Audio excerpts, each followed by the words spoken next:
Dito po ako sa may pick-up point, ma'am.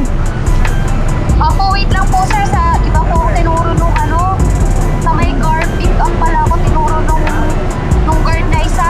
Punta na po ako dun sa mga guard pick up. Sige po, ma'am.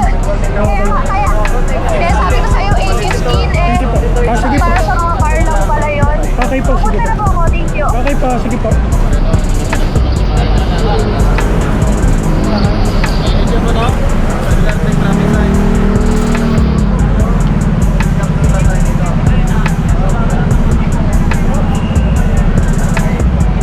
Mga rider na walang bibigabin, hindi ko na yun.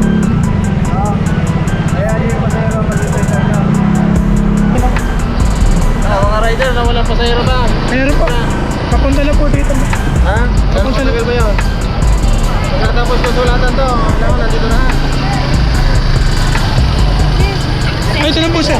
Ayan na, okay. Dami mo na, dyan na pala eh. Titikita na. Hindi, tinuro ko kasi ako dun nung isang guard na baba.